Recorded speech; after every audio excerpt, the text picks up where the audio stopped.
estos días atrás, tratando el tema de la santidad. Hoy le ponemos el puntillazo final. Hoy cerramos el tema de la santidad. Un tema que a través de la historia la iglesia lo ha enseñado. La iglesia incluso lo ha demandado. La iglesia ha hablado de santidad desde su punto de conveniencia, más que desde el punto de la observación de la palabra y el entendimiento pleno de lo que esto significa. Y entonces se crean controversias en función del tema de la santidad. Ya hemos hablado de qué significa la santidad en el hebreo, hemos hablado de qué espera Dios de nosotros, hemos hablado de literalmente cuál es la interpretación, no la traducción, sino la interpretación de la palabra kadosh, que es la palabra en el hebreo para santidad. Hemos hablado sobre muchos aspectos importantes y quiero empezar hoy con el libro de Efesios, capítulo 1 y verso 4, que lo vimos anteriormente en estos días, y que dice en la Nueva Traducción Viviente: incluso antes de haber hecho el mundo, Dios nos amó y nos eligió en Cristo para que seamos santos e intachables a sus ojos. Este verso, si usted lo logra interpretar bien, si usted logra recuperar la esencia, la sustancia de este texto, usted se va a dar cuenta de que aquí está hablando de algo que no es acción del hombre o del ser humano, sino una de las más maravillosas manifestaciones de la gracia de Dios sobre nosotros, porque dice que Dios nos amó y nos eligió, pero dice en Cristo, y la palabra clave de este texto es en Cristo. No nos amó y no nos eligió a cada uno de nosotros per se. No nos amó y nos eligió a nosotros por buenas acciones.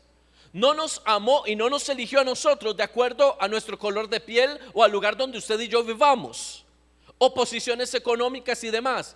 Dice que nos amó y nos eligió en Cristo, y hay un para qué. Dice: para que seamos santos e intachables a sus ojos. Ahora, ninguno de nosotros puede ser intachable a los ojos de Dios. En nuestra condición humana es absolutamente imposible ser intachable a los ojos de Dios. Por eso es que la partícula en es lo que le da a este texto la riqueza. Porque nosotros sí podemos ser santos y sí podemos ser intachables a los ojos de Dios mientras estemos y permanezcamos en Cristo. No en la iglesia, no en la doctrina de la iglesia a la que yo voy, no siguiendo la ordenanza de los apóstoles y profetas que se alejen quizás del corazón de Dios, no siguiendo corrientes de pensamiento, no obedeciendo sistemas ideológicos, no, estando y permaneciendo en Cristo. Jesús dice en el libro de Juan: separados de mí, nada pueden hacer. Por tal razón, Él nos está brindando el parámetro para poder cumplir con el requisito que Dios demanda en Éxodo, en Levítico, y que dice: sean santos. Para poder ser santo, yo necesito estar en Cristo. Y quiero ser reiterativo en esto: no en la iglesia, ni siquiera sirviendo en la iglesia, ni siquiera haciendo cosas en la iglesia, ni predicando, ni siendo parte del grupo de alabanza, eso no me santifica a mí. Ser parte de una congregación no me santifica a mí. Ser parte del sistema de enseñanza de una iglesia no me santifica a mí. Mi santificación procede de Dios en la medida en la que yo permanezca en Cristo. Y permanecer en Cristo es el deseo de Dios, pero es mi decisión. Cada día yo decido, nadie decide por mí, yo decido permanecer en Cristo o salirme de Cristo. Y no estoy hablando de la presencia de Dios, literalmente estoy hablando de permanecer en Cristo. El apóstol Pablo es consistente cuando nos habla de que debemos permanecer en Cristo. Y permanecer en Cristo conlleva principios escriturales importantes que tenemos que aprender. Muchas de las cosas que usted y yo no hacemos u omitimos en nuestra vida espiritual es por desconocimiento de la palabra del Señor. Porque leemos los pasajes, pero no logramos encontrar en ellos esa médula, ese algo que nos lleve a ir más profundo y que le dé sentido, pero no un sentido lógico y racional, sino el sentido espiritual que debe tener la escritura para nosotros. Porque la escritura en nosotros no se recibe a través de los ojos naturales, se recibe a través del espíritu. Si no se recibe a través del espíritu, dice el apóstol Pablo, es locura. ¿Me explico? La palabra tiene que recibirse en el espíritu, porque solo el espíritu la revela. Y el espíritu no se la revela a la mente, el espíritu se la revela al espíritu. Y cuando digo espíritu, hablo del Espíritu Santo.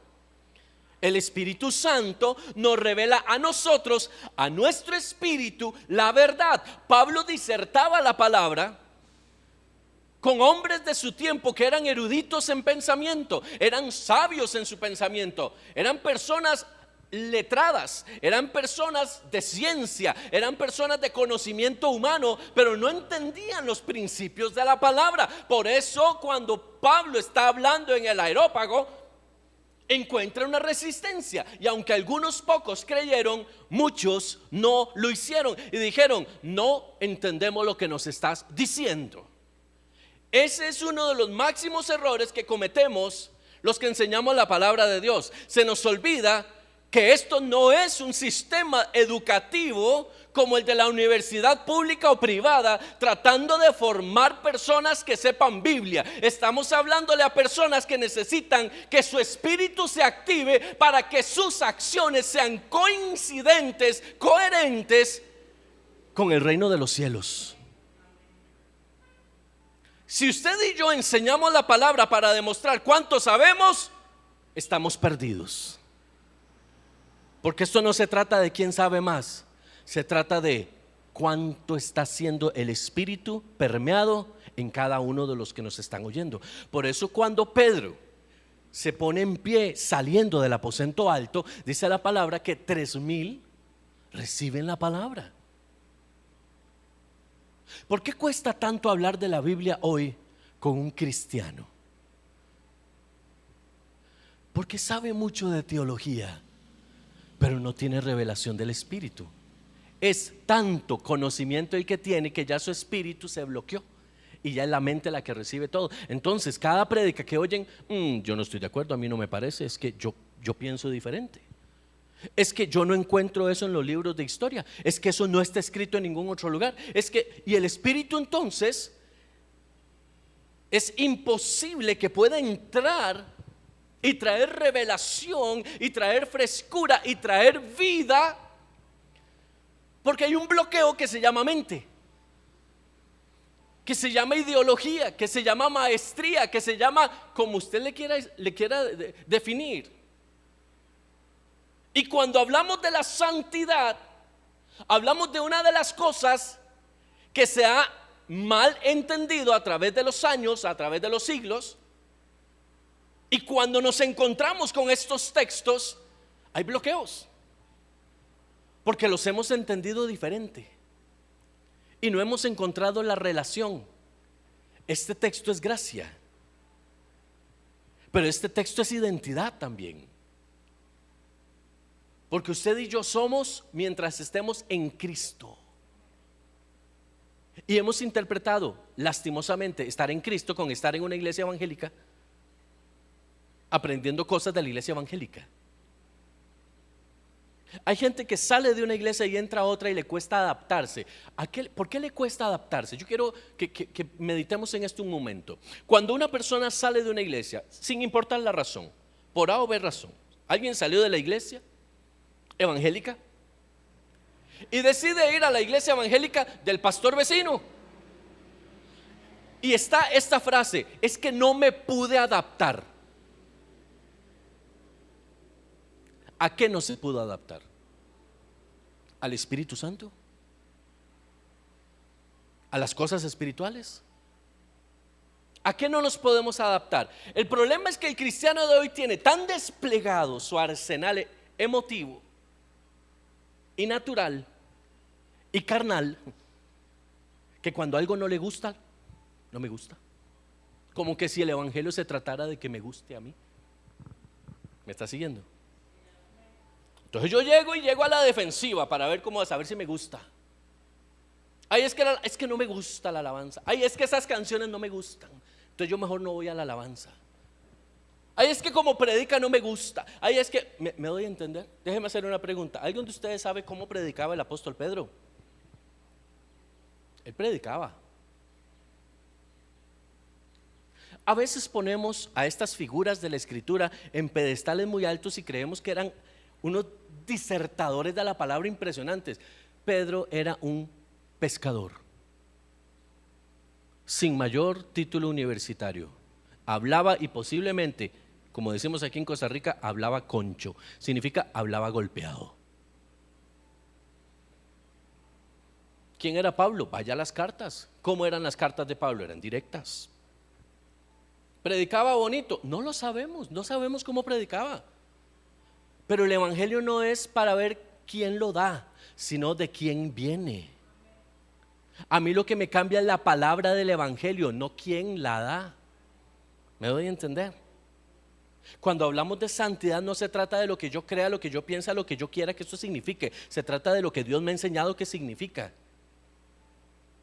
Por eso cuando usted y yo nos insertamos en un nuevo lugar, tenemos que comprender que hay que dejar atrás todo y hacer match con las cosas del Espíritu, porque se supone que todos estamos bajo el mismo Espíritu. ¿O estaríamos hablando de que hay espíritus distintos? ¿Dioses distintos en cada iglesia? Ojo a esta reflexión. Si estamos y somos del mismo reino, ¿cuántos reinos hay? Porque no puedo entrar a un lugar y porque otro sí. ¿Qué no me deja entrar en un lugar y que otro sí? ¿Será que hay cosas en cada lugar que no hacen que o nuestro espíritu reciba algunas cosas o nuestro espíritu no nos permite exponernos a ciertas cosas? Esto es todo un análisis para hacer una enseñanza posterior. Cuando estamos hablando de santidad, hablamos de que nosotros no nos llamamos ni nos definimos santos por nosotros mismos. Es Dios. Y dice en Efesios 1:4, antes de haber hecho el mundo, es que escuche esto porque hay un principio de eternidad acá. Antes de haber hecho el mundo, ya Dios nos amó. Antes de haber hecho el mundo, estamos hablando del tiempo antes del tiempo. Usted y yo estábamos en la agenda de Dios antes de que el tiempo fuera. Es decir, Dios nos amó desde mucho antes de Adán y Eva. Ya Él nos amó. Y no solo nos amó, nos eligió en Cristo. Es decir, usted y yo habíamos sido elegidos en Cristo antes de que el mundo fuera constituido. Y a veces nos ponemos rebeldes con Dios y nos ponemos en planes con Dios. ¿Cuántos dicen amén? A veces nos ponemos quisquillosos con el Espíritu Santo y nos ponemos rogados con Dios. No, si antes de que el mundo fuera mundo ya Dios te había trazado tu nombre con apellidos, dónde ibas a vivir, qué ibas a hacer, todo. Y te eligió en Cristo. Ahora, dice te eligió en Cristo, no dice que te puso ahí. Él te eligió para que estés en Cristo, pero es tu decisión permanecer en ese lugar.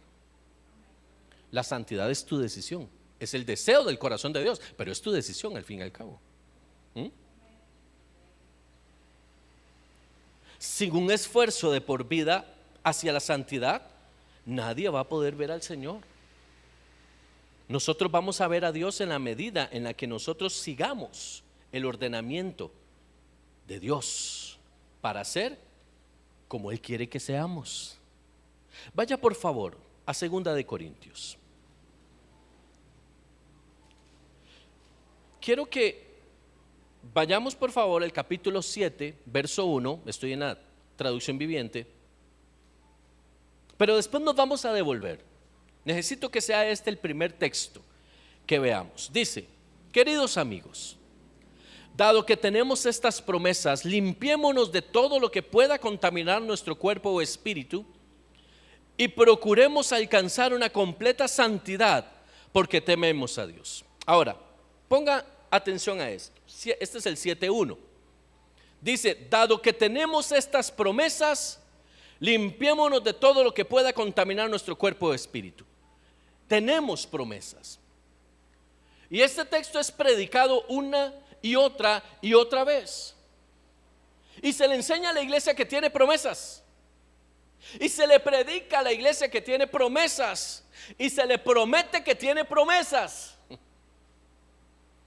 Y la iglesia moderna vive dependiendo de las promesas para tener argumentos para reclamarle a Dios el no cumplimiento de esas promesas. Porque el texto de 7.1 es un texto aislado que necesita un contexto, necesita ser enseñado no como un versículo aparte, sino como una parte esencial del capítulo 6. Ahora vaya conmigo por favor al capítulo 6 y vamos a leer del 13 al 18 para que usted entienda de dónde nace este texto del 7.1. Dice: les pido que respondan como si fueran mis propios hijos. Ábrannos su corazón. Haga una pausa ahí. Vean lo que Pablo le está diciendo a la iglesia de Corinto. Les pido que respondan como si fueran nuestros hijos. Ábrannos su corazón. ¿Qué es lo que pasa con la iglesia? La iglesia no va a recibir nada si no abre el corazón, no la mente. El corazón. La palabra se recibe con el corazón. El apóstol Pablo sabe que estas cosas espirituales solo los espirituales las reciben, no la gente que llega a la iglesia, solo los espirituales. Y yo le estoy hablando a una iglesia madura de espirituales. Si estuviéramos ante una iglesia recién conformada con personas recién convertidas, no podríamos estar hablando de esto. Necesitaríamos estar hablando de quién es Jesucristo, de quién es el Espíritu Santo, del inmenso amor de Dios por nosotros, porque de tal manera amó Dios al mundo y demás. Es decir, estaríamos haciendo cultos evangelísticos.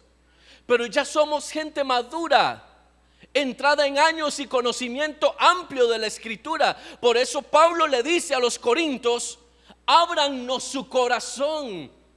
Si no abren el corazón, todo lo que les estamos enseñando, todo lo que les hemos dado a través de los años, no va a servir de nada. 14. No se asocien íntimamente con los que son incrédulos. ¿Cómo puede la justicia asociarse con la maldad? ¿Cómo puede la luz vivir con las tinieblas? ¿Qué armonía puede haber entre Cristo y el diablo? ¿Cómo puede un creyente asociarse con un incrédulo? ¿Y qué clase de unión puede haber entre el templo de Dios y los ídolos? Pues nosotros somos el templo del Dios viviente. Como dijo Dios: viviré en ellos y caminaré entre ellos. Yo seré su Dios y ellos serán mi pueblo. Por lo tanto, salgan de entre los incrédulos y apártense de ellos, dice el Señor. No toquen sus cosas inmundas y yo les recibiré a ustedes y yo seré su padre y ustedes serán mis hijos e hijas, dice el Señor Todopoderoso. Ahora sí, puesto que tenemos tales promesas, ¿quiere una promesa? Lea la demanda. ¿Quiere la promesa? Lea la demanda. Dejemos de estar predicando evangelios light. Dejemos de estar manipulando a las personas. Pastores vagabundos, maestros vagabundos, enseñen la palabra con denuedo, porque si no les va a ser cobrado y muy caro la falsa enseñanza que están dando. Santidad.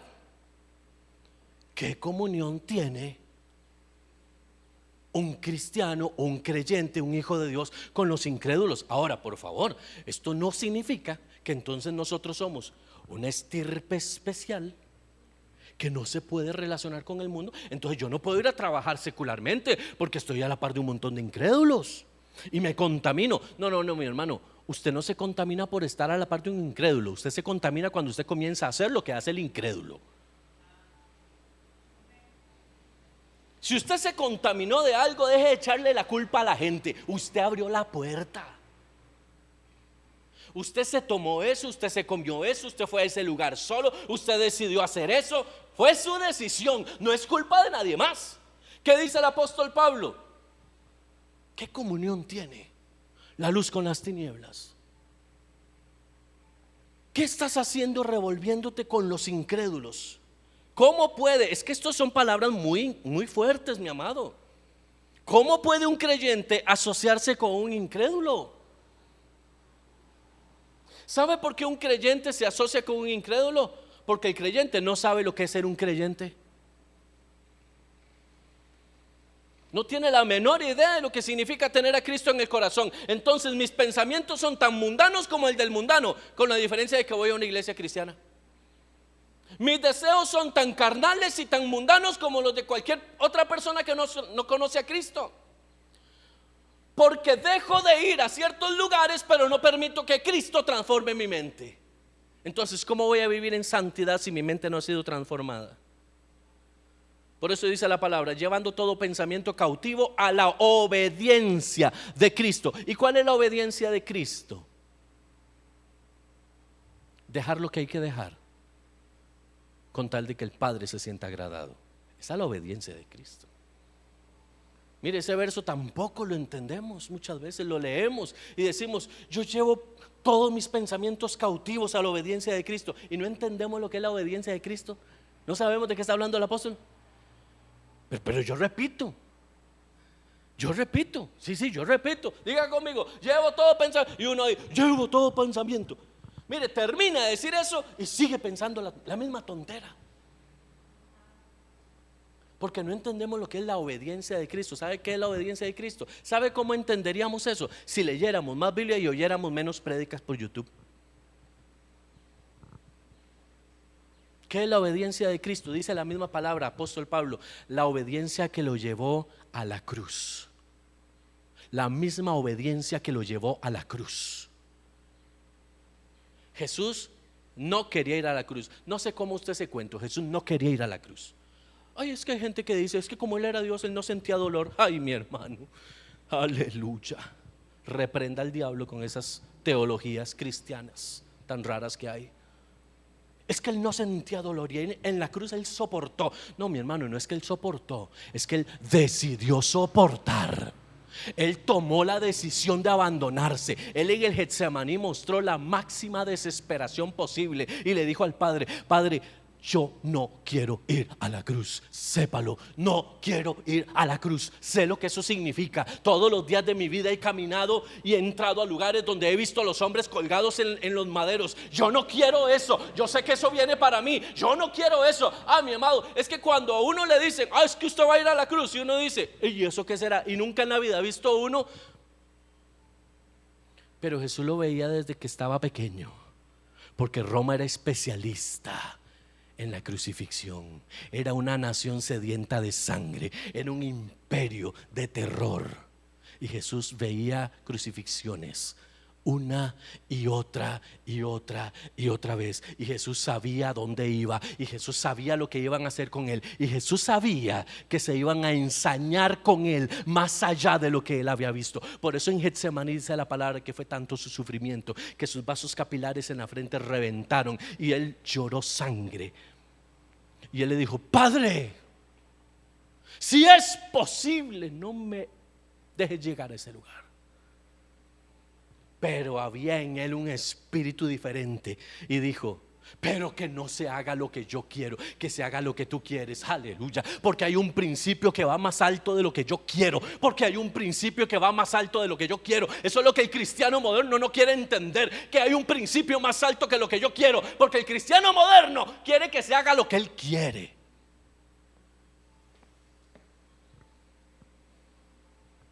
Ay, Señor, que se haga mi voluntad aquí en la tierra como en el cielo. Y entonces agarran versículos como ese que dice, lo que pidas que sea atado en el cielo será atado en la tierra, y viceversa. Y usted ve ese montón de cristianos calenturientos ignorantes de la palabra de Dios, que pasan diciendo: yo ato, ¿qué está atando? Nada, el que está atando es el diablo que llevas dentro. Aleluya. Estoy volando cabezas, porque el diablo sí sabe de lo que estamos hablando, pero los cristianos no, mi hermano, no saben, no conocen Biblia, no entienden Biblia. Les hablan de cosas de la palabra y su cabeza divaga mientras está la presencia de Dios, mientras está el Espíritu trayendo una palabra. Nosotros estamos viendo golondrinas en nuestra mente y decimos: ay, qué lindo el culto, no entendí nada, pero qué manera de predicar. ¿Y cómo sintió el culto? Ay, es que riquísimo ir a ese lugar. ¿Y qué? ¿De qué hablaron? No tengo la menor idea. Con 30 años de evangelio, con 15 años de evangelio, con 10 años de evangelio, sigo bajando. ¿Qué está pasando con el cuerpo de Cristo? ¿De qué se está alimentando? De migajas, de migajas, de migajas. Por eso la iglesia no crece, por eso la iglesia no crece. Y cuando digo crece, hablo a nivel personal. Por eso los cristianos son famélicos, por eso los cristianos son flacos, por eso los cristianos los agarra todo viento de doctrina, como dice la escritura, y los baila. Viene cualquier persona diciendo: yo soy siervo de Dios, y paramos las orejas. Pero cuando viene el Espíritu y dice: vaya, busque eso a la palabra, reprendo al diablo. Porque yo le hago caso al profeta, yo no leo la Biblia, yo le hago caso al profeta. Es que para mí lo que dice el apóstol es más importante que lo que dice Cristo en la Biblia. Calenturientos, cristianos calenturientos, calientabancas. No se lo estoy diciendo a usted, usted no es de esos, amén. Dígame, aleluya. Aquí no hay cristianos calenturientos. ¿Cuánto nos falta dimensionar quiénes somos en Cristo? En Cristo. Y que la santidad es un factor en Cristo. Y para que recibamos las promesas, primero necesitamos cumplir con el requisito. ¿Qué armonía puede haber entre Cristo y el diablo?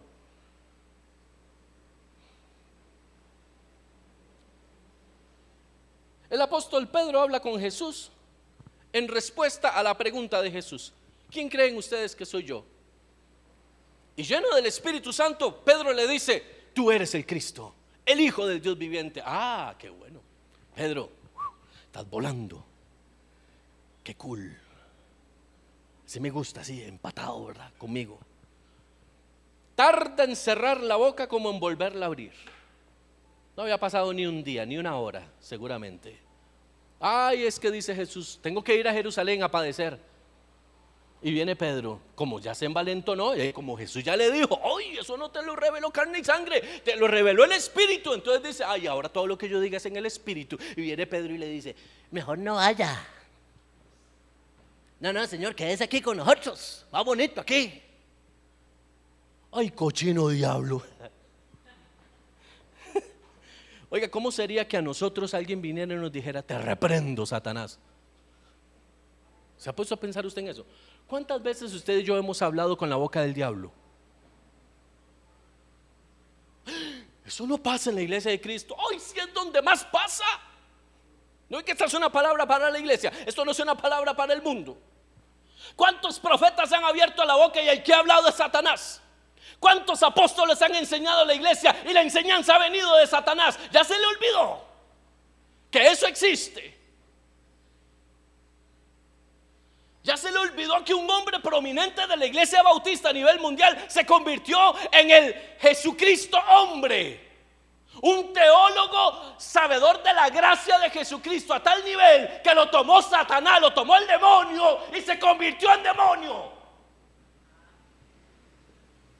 No me venga a mí a decir que esas cosas no pasan, porque por eso es que pasan, porque ocultamos la verdad. Y Dios nos llama a nosotros a estar apercibidos, a estar aquí chispa, pilas, como dicen en Colombia, pilas. Tenemos que estar totalmente claros en lo que la palabra dice. ¿Qué comunión tiene la luz con las tinieblas? ¿Qué comunión tiene Cristo con el diablo? ¿Qué comunión tienes tú con los incrédulos? Y cuando está diciendo esto, entonces, no hablamos de compartir un lugar, sino de compartir las prácticas, lo que ellos hacen. A eso es a lo que nosotros, en el ardid evangélico, le llamamos testimonio. ¿Son tus prácticas conforme el reino de los cielos y bendicen a Dios conforme la obediencia de Cristo? ¿O son prácticas conforme el mundo para no ser señalado por él? ¿Cómo es tu forma de hablar? ¿Cómo es tu forma de conducirte? ¿Cómo es tu forma de entenderte con el mundo? Cuando digo la forma de entender, me refiero a prácticas como las que el mundo hace. Llámese negocios, llámese educación, llámese todas esas cosas que el mundo hace, que nosotros lastimosamente hemos adoptado como buenas prácticas y hemos normalizado, hemos tenido la tendencia a normalizar, creyendo que está bien porque todo el mundo lo hace. Es decir, si todo el mundo miente, mentir no es malo, porque es normal. Lo que yo normalizo, eso me domina.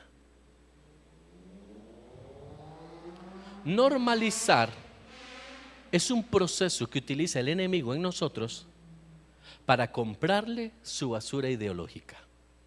Es decir, el diablo siembra una mentira, yo le pongo el título de normal y ya no lo veo malo, lo veo normal. Cuando usted oye a alguien decirle a algo que es malo, normal, es porque ya dejó de ser malo para la moral de esa persona. Entonces, si en el mundo estafar es normal, es porque no es malo. Ya ellos no lo ven como malo, es normal.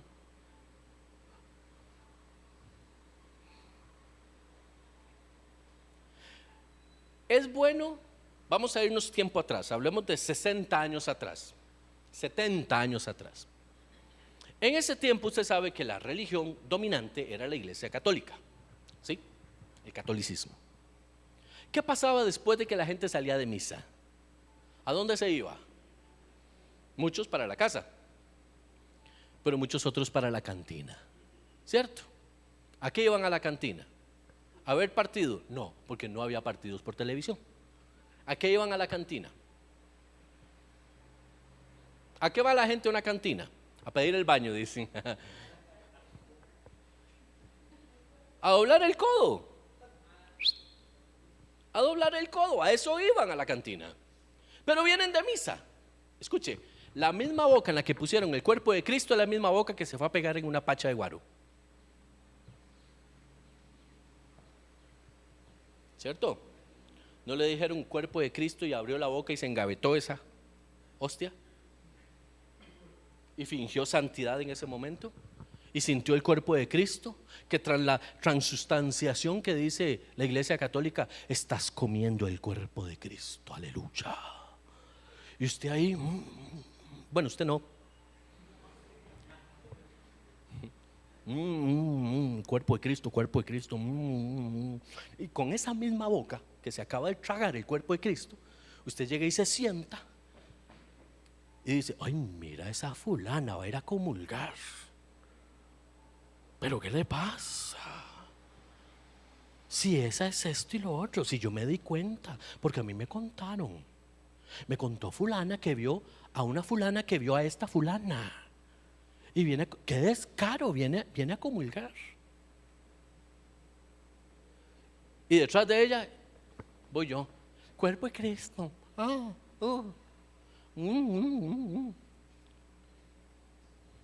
¿Me explico? ¿Para dónde iba la gente después de la misa? La cantina o cualquier otra reunioncilla por ahí que hubiera, y se les olvidó. Porque la Iglesia Católica no es una iglesia a la que le importe la santidad. El problema es que a la Iglesia Evangélica tampoco le está importando la santidad. Le está importando la plata, Le está importando las redes sociales, le está importando el renombre, le está importando ser prominente para el mundo, le está importando ser tomada en cuenta por el mundo, no le está importando el reino de los cielos. Entonces cambiamos la hostia por la palabra profética.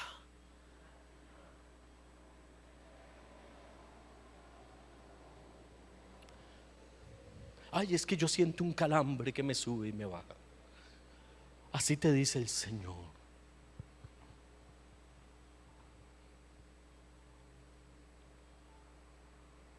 Y comienza a soltar metralla, bla, bla, bla, bla, bla, bla, bla, bla.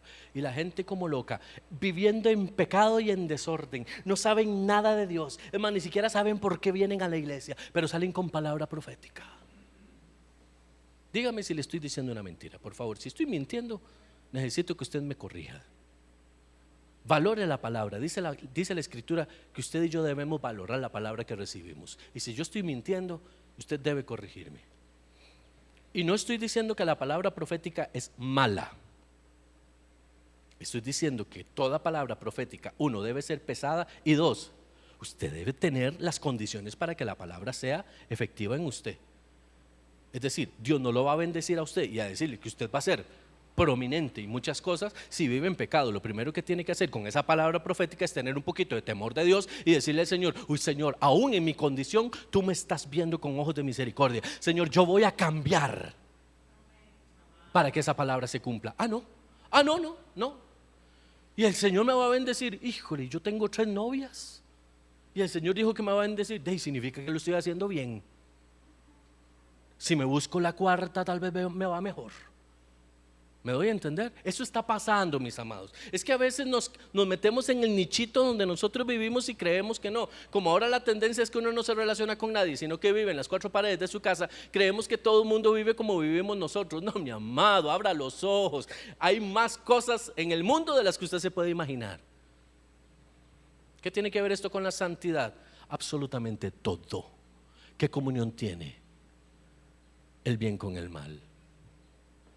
Entonces, puesto que tenemos estas promesas, dice el apóstol, limpiémonos de todo lo que pueda contaminar nuestro cuerpo o espíritu y procuremos alcanzar una completa santidad porque tememos a Dios. Otra palabra clave: temor a Dios.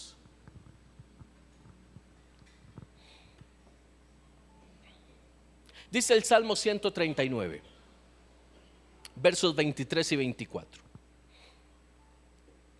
Examíname, oh Dios, y conoce mi corazón. Pruébame y conoce los pensamientos que me inquietan. Verso 24. Señálame cualquier cosa en mí que te ofenda y guíame por el camino de la vida eterna. Vea, mi amado,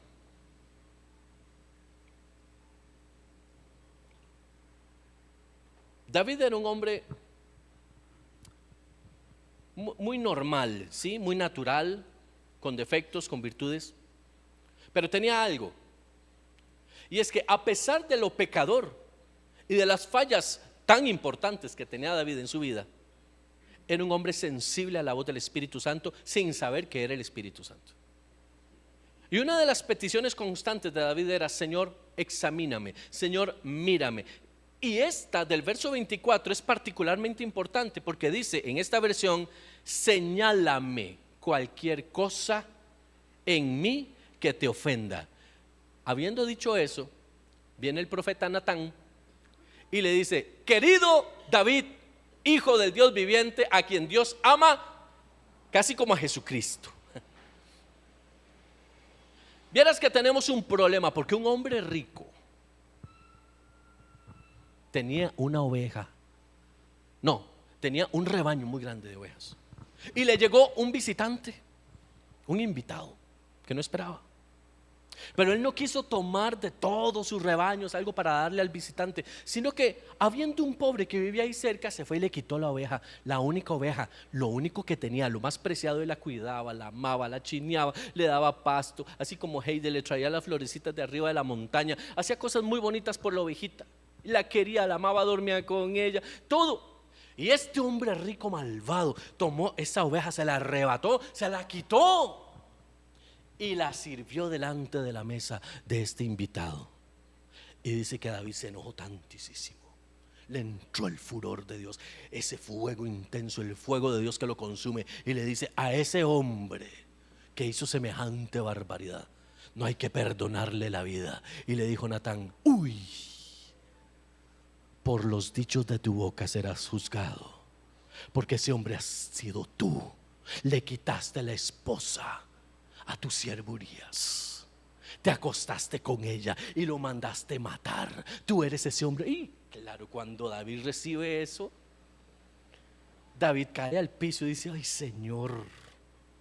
Porque muchas veces nosotros fallamos, pero como el profeta moderno no viene con el señalamiento del pecado, sino con la palabra de bendición, aleluya.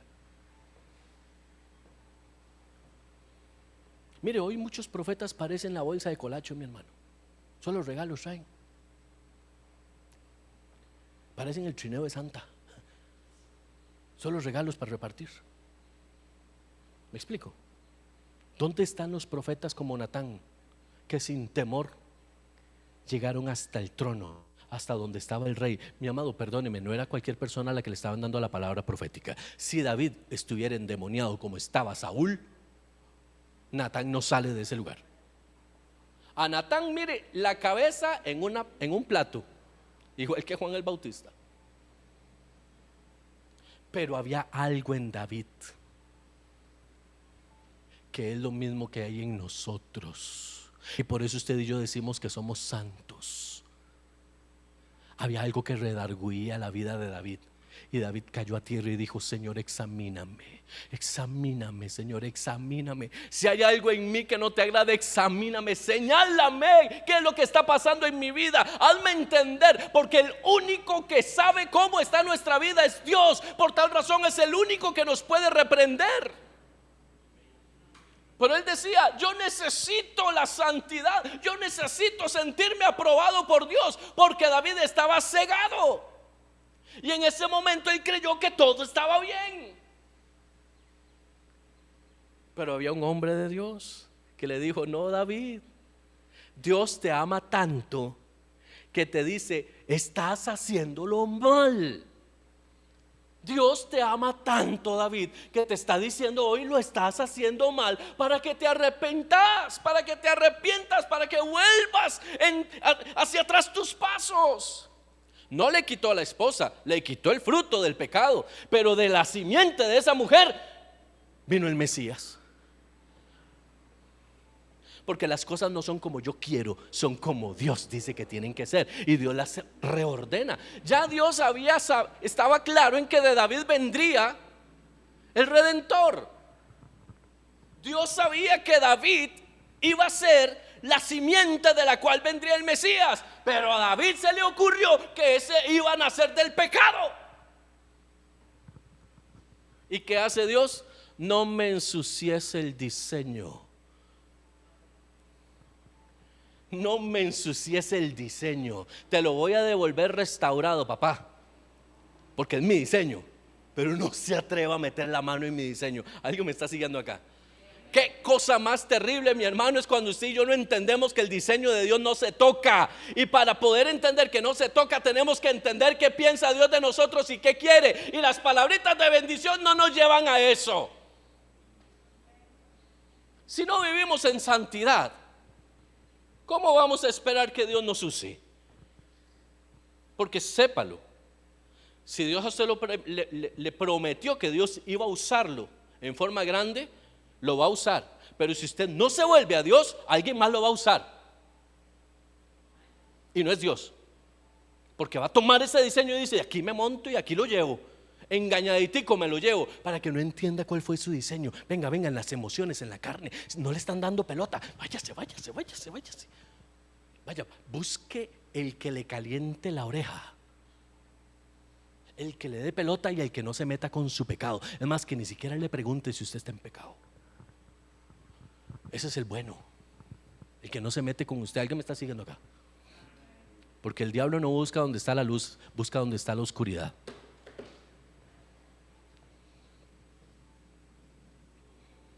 Y aquí ninguno de nosotros es perfecto, pero hay temor de Dios.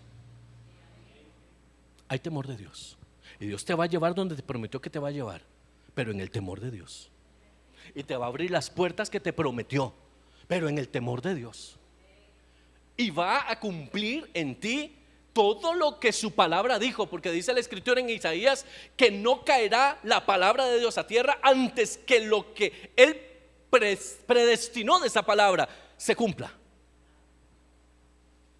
Pero primero te tiene que formar, primero te tiene que preparar para que no seas tú usado por el enemigo, sino que seas usado por Dios. Hay muchas personas hoy que debieran estar siendo usadas por Dios y están haciendo loco con lo que Dios los llamó.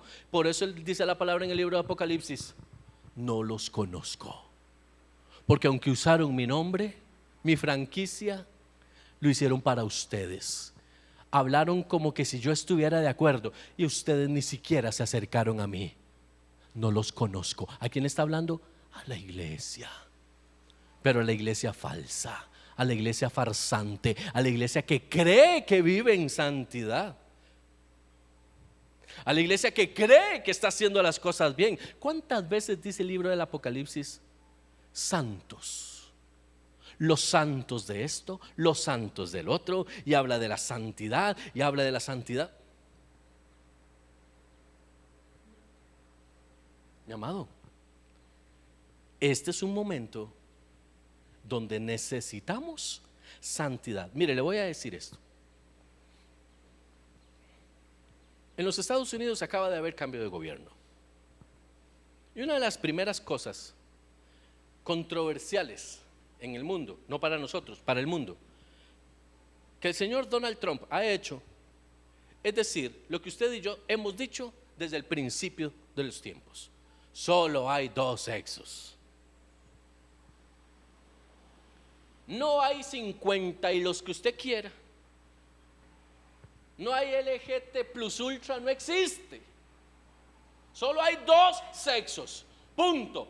Y este hombre, con los pantalones muy bien amarrados, al que no le importa absolutamente nada, tomó su mano llena del Espíritu Santo de Dios, y así como Ciro de Persia, firmó un decreto y dijo: solo hay dos sexos y punto. Y hay más de una iglesia evangélica rasgándose las vestiduras, porque ya no van a poder realizar sus cultos como antes,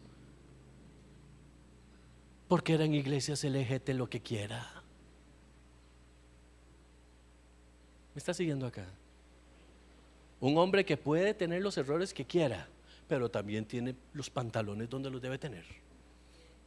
Y habrá muchas políticas que usted y yo digamos: ay, no, esta no me gusta. Pero mi hermano, perdón, ese hombre es más valiente que muchas iglesias evangélicas de hoy.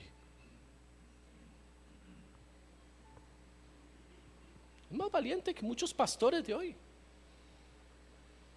Y puso la firma, estampó la firma: solo hay dos sexos. Se acabó. ¿Qué con esto? Dios usa a personas para ir limpiando. Dios usa a personas para ir limpiando, para ir haciendo un camino.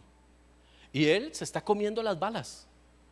Él se está enfrentando a situaciones muy difíciles. Y hay mucha gente que no entiende espiritualmente qué es lo que está pasando.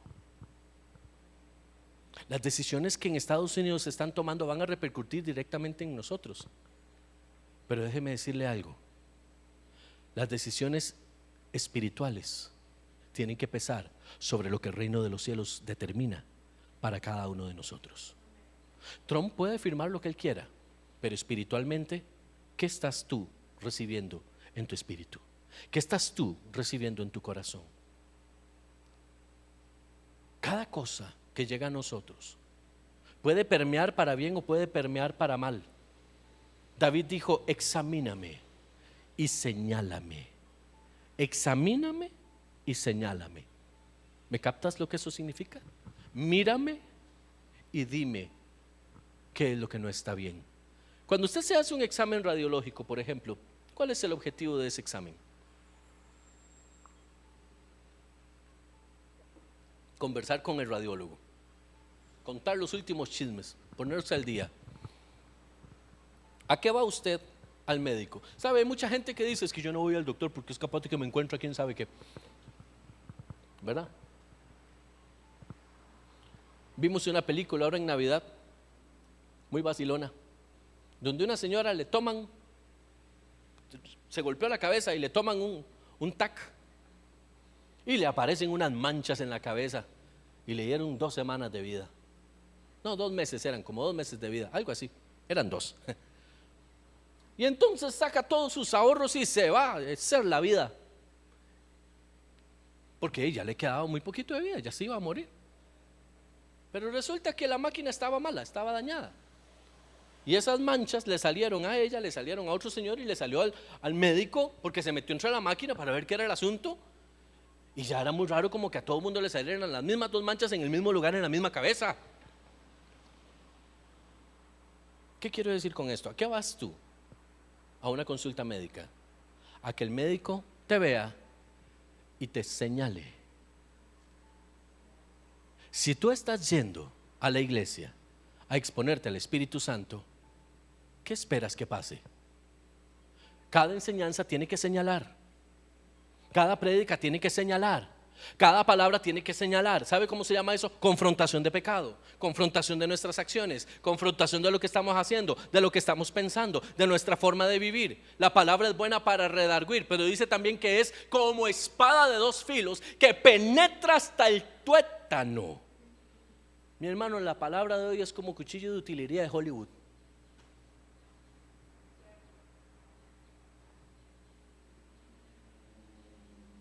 De esos cuchillos que hacen así y usted los agarra y les hace así. No, como espada de 2 filos, corta hacia arriba, corta hacia abajo y entra profundo, dice, entra profundo hasta el tuétano. ¿Sabe qué es eso? No lo podemos dimensionar porque nosotros no vivimos en esa época, pero el apóstol Pablo sí sabía claramente lo que significaba una espada que entrara hasta el tuétano. Era una espada tan larga y tan afilada que tenía la capacidad de cortar el hueso, de manera que llegaba hasta el centro del hueso. De eso es de lo que está hablando. Una espada sumamente larga, sumamente afilada. Pero la espada sola no hace eso. Era una espada sumamente bien dirigida para que infringiera ese daño. Necesitamos que el Espíritu Santo entre a nuestra vida para dejar de vivir la vida evangélica y comenzar a vivir la vida del reino. ¿Quiere prosperidad? Temor de Dios. ¿Quiere paz en su casa? Temor de Dios. ¿Quiere salud? Temor de Dios. ¿Quiere que sus hijos sean bendecidos y sus generaciones cosechen éxitos? Temor de Dios. Enseña temor de Dios. Padre, llama a tus hijos y dile: esto no está bien, esto está mal. Esto que estás haciendo te lleva por un mal camino. Porque eso es la santidad. Es un redireccionamiento hacia el corazón de Dios. Es salir del mundo, de una estadía en el mundo, para entrar en una comunión en Cristo, de manera que ahora nosotros vivimos como Cristo vivió, bajo una acción inteligente, decidida y activa de la búsqueda de la obediencia de Cristo. Es decir, Espíritu Santo, con toda esta enseñanza que el pastor Randall me dio de la santidad, ¿qué quieres que haga?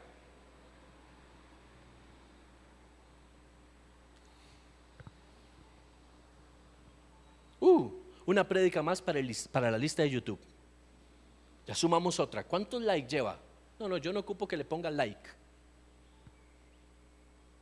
Ocupo que se la coma y que se la vuelva a comer y que se la vuelva a comer y que se pare frente al espejo y le diga: Señor, examíname y señálame. Y créame, el proceso no es fácil. Puede ser muy duro. Puede haber una confrontación muy fuerte. Pero el Señor tiene el control.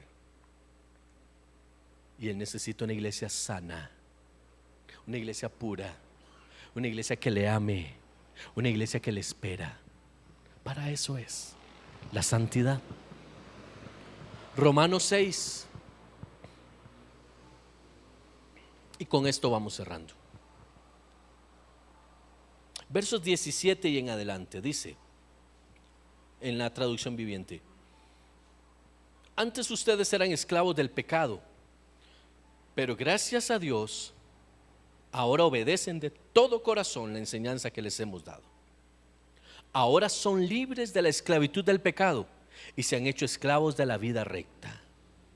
Uso la ilustración de la esclavitud para ayudarlos a entender todo esto, porque la naturaleza humana de ustedes es débil. En el pasado se dejaron esclavizar por la impureza y el desenfreno, lo cual los hundió aún más en el pecado. Ahora deben entregarse como esclavos a la vida recta para llegar a ser santos. ¿Qué dice? Ahora deben entregarse como esclavos a la vida recta para llegar a ser ¿qué? Santos. Es decir, no es nada más, no, qué lindo, voy a ir, sí, voy a recibir la palabra, sí, prometo que esta vez me quedo en la alabanza. No. Dice, tienes que convertirte en un esclavo de Dios para llegar a ser santo. Verso 20. Cuando eran esclavos del pecado, estaban libres de la obligación de hacer lo correcto. ¿Y cuál fue la consecuencia? Que ahora están avergonzados de las cosas que solían hacer, cosas que terminan en la condenación eterna. Pero ahora quedaron libres del poder del pecado y se han hecho esclavos de Dios. Ahora hacen las cosas que llevan a la santidad y que dan como resultado la vida eterna. ¿Qué dice el verso 23? Pues la paga que deja el pecado es la muerte, pero el regalo que Dios da es la vida eterna por medio de Cristo Jesús nuestro Señor. Este texto es exactamente igual en el proceso que 2 de Corintios 7:1. Texto sin contexto es un pretexto. Cuando la gente evangeliza, usa 6:23 de Romanos. Porque la paga del pecado es muerte, le dicen a uno de los evangelistas, mas la dádiva de Dios es vida eterna en Cristo Jesús. Y entonces la gente dice, me voy a Jesús porque la vida eterna está en Jesús. Pero se les olvida que tienen que leer el chorro de versículos anteriores que dice, ya ustedes no viven más en pecado. Ahora ustedes se vuelven esclavos de Dios. No, esclavo de Dios. Abandonar yo mi vida, mis gustos, mis prácticas, abandonarme yo para vivir. No, hombre, le dejamos eso a las monjas, le dejamos eso a los sacerdotes, le dejamos eso a los pastores. El que se tiene que abandonar es el pastor, que tiene la obligación de enseñarnos la palabra. ¿Me sigue acá? Hay muchos que creen eso. No, le dejamos eso a la familia del pastor, porque la familia del pastor no puede equivocarse. Los hijos del pastor tienen que ser perfectos. Y los suyos, no se meta con mi familia usted no se meta. Gloria, un evangelio nuevo. Como dijo, un nuevo evangelio les doy hoy. Es que el pastor y los hijos del pastor. Por eso es que yo no vuelvo a la iglesia, porque el pastor y los hijos del pastor. Oiga, ¿y si el pastor no volviera a la iglesia por los hijos suyos?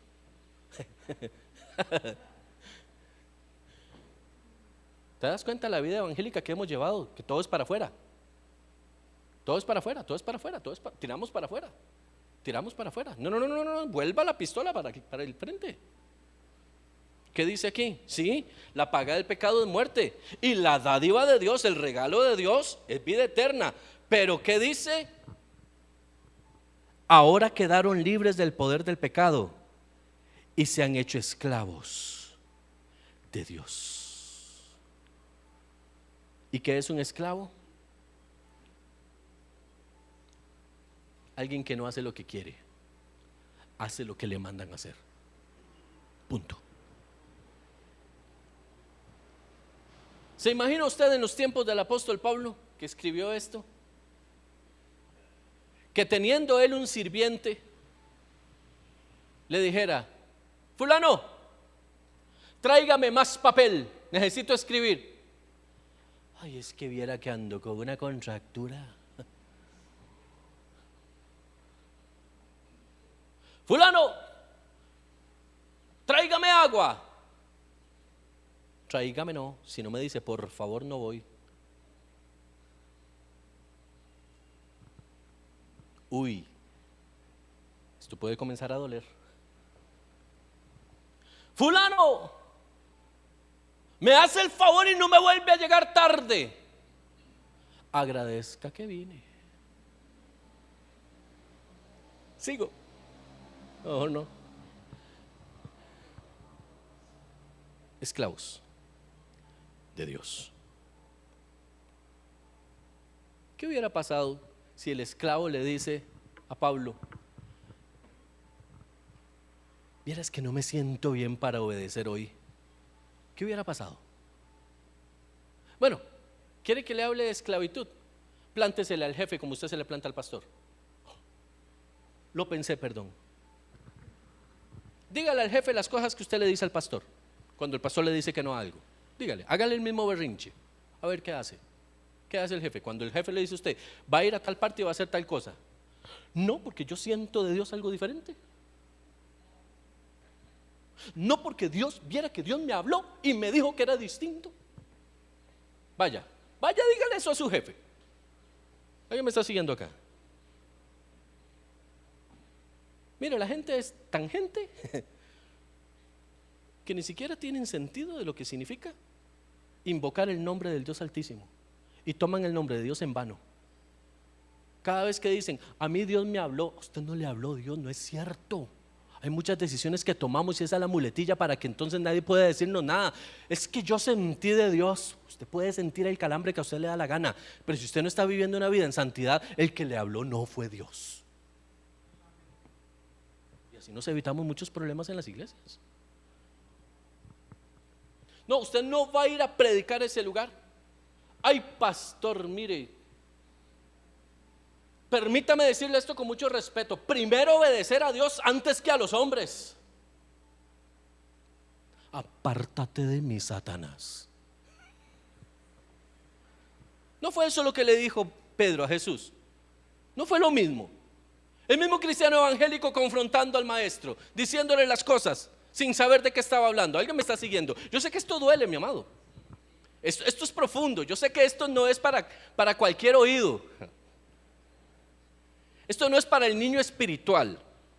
Esto no es para el hombre fluctuante. Esto es para el maduro. Porque la santidad no es para el niño fluctuante, es para el maduro. ¿No es eso lo que dice la palabra? No se trata de lo que yo quiero, se trata de lo que Dios ha determinado. Y lo que Dios ha determinado está en la Escritura. Yo necesito caminar en función de esa obediencia. ¿Qué demanda de Dios de mí? Obediencia. ¿Perfección? No, obediencia. Perfección, no, obediencia.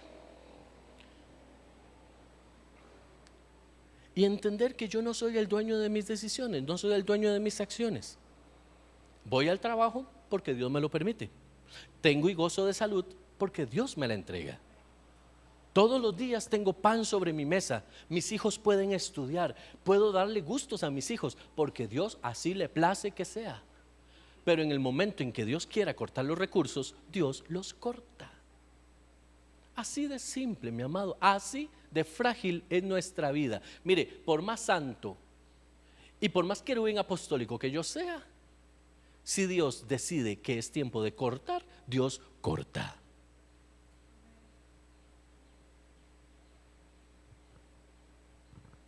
Conocimos en una ocasión una pareja donde el hombre de Dios, y lo digo solamente para señalar la persona que trabajaba efectivamente para el reino, le servía a Dios, trabajaba para Dios, estaba totalmente consumado en la obra de Dios. Y Dios prosperaba a su familia, prosperaba a sus hijos, prosperaba a su esposa, prosperaba todo lo que él hacía. Y la familia no se quiso comprometer con Dios. Vivían de lejos, a veces sí, a veces no, a veces sí, a veces no. Y a Dios le plació quitar al hombre de la familia. Y la familia pretendió seguir como estaban antes. Y Dios simplemente arrancó. Esto no es por merecimiento. Y la santidad no es algo que se hereda, es algo que se conquista. La santidad se conquista. Yo le puedo enseñar a mis hijos santidad, pero ellos tomarán su decisión. ¿Por qué? Porque yo no estoy con ellos todos los días. Yo no sé con quién están hablando en el colegio. Yo no sé con quién están compartiendo en la escuela. Yo no sé a quién le están comprando cosas a ellos en el colegio. Cuando yo veo a mi hijo es que llega con algo y me dice, me lo regalaron, me lo regaló un compañero. Y yo no sé, sí, ya, yo confío en él.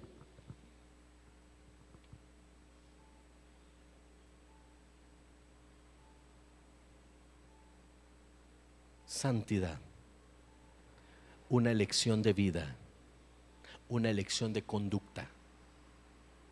Aplica para todos, no solo para los mayores de edad, no solo para los padres, no solo para los ministros, aplica para todos. Jóvenes, santidad. Niños, santidad. Adultos, santidad. Adultos mayores, santidad. Dios demanda santidad porque Él nos eligió en Cristo antes de la conformación del mundo para que fuéramos santos e intachables delante de sus ojos. No se le olvide ese verso de Efesios capítulo 1. Él nos llamó para que fuéramos santos e intachables delante de sus ojos. Por eso cuando Dios nos ve a través de Cristo. Porque si nos ve así solitos, hermano, no hay nada de valor en nosotros para poder agradar a Dios. Tiene que ser a través de Cristo, pero necesitamos permanecer en Él. Yo espero que esta enseñanza de 3 días les sea de mucha utilidad y que como cristianos maduros no se resienta conmigo. Yo a usted lo amo de todo corazón. Créame que lo amo de todo corazón. Y por lo que le amo, le enseño. Y le enseño con Biblia. Créame, mi amado del Señor, que es más fácil prometerle a usted el cielo y la tierra que confrontarlo con la Escritura. Pero le tengo mucho más temor a Dios que temor a usted. Yo a usted lo amo con todo mi corazón. Y deseo que usted sea prosperado en todo. Como el apóstol Pablo decía, deseo que seas prosperado en todo, así como prospera tu alma. Y necesito que entiendas lo que Dios quiere y demanda de ti para que se cumplan las promesas que Dios te dio. Estamos por entrar en un cierre profético. Oiga esto, porque para Dios no hay coincidencias. Hoy cerramos santidad y el sábado entramos en una atmósfera profética. Estamos en ayuno. ¿Estamos en ayuno? Sí, estamos en ayuno. Aleluya.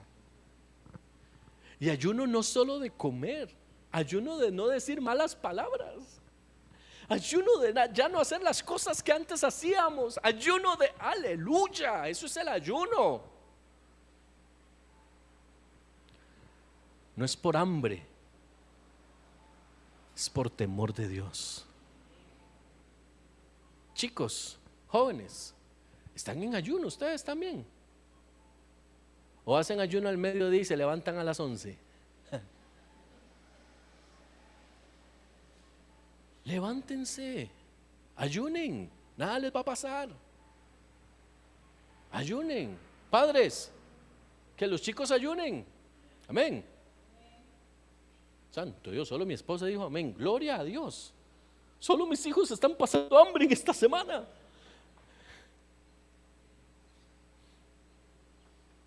Que venga bendición sobre tu vida y que la santidad se vuelva tu forma de caminar. Que tu senda sea santidad. Que tus decisiones sean tomadas en la santidad y el temor de Dios. Que tu norte sea el temor de Dios y la santidad te acerque al corazón del Padre en el nombre de Jesús. Que cada paso que des lo pienses 2 veces hasta estar seguro de que Dios está detrás de ese camino. Que cada decisión que tomes, que cada palabra que sueltes de tu boca sea primero sazonada en el fuego del altar de Dios, para que estés seguro de que es Dios quien está detrás de eso. Que cada relación que inicies, laboral, de amistad, de estudio, sea una relación donde Dios esté de acuerdo, no donde tú te sientas cómodo, sino donde Dios esté de acuerdo, para que siempre haya luz delante de ti y para que tú seas luz donde quiera que estés. Que Dios guarde tu entrada y tu salida, y en todo lugar seas esa torre de vigía que ilumina el camino de aquellos que no conocen de Dios. Que el amor de Dios sea sobre ti, su gracia y su misericordia sean tu bastón, sean tu manto, y que el camino que tú emprendas en la santidad te lleve a cumplir el diseño del Padre sobre tu vida. Que toda promesa que Dios te dio en su palabra y a través de un siervo de Dios, si ésta proviene de Dios, se cumpla sobre ti en la brevedad en la que tú entras en la decisión de la santidad, en el nombre de Jesús. Amén y amén.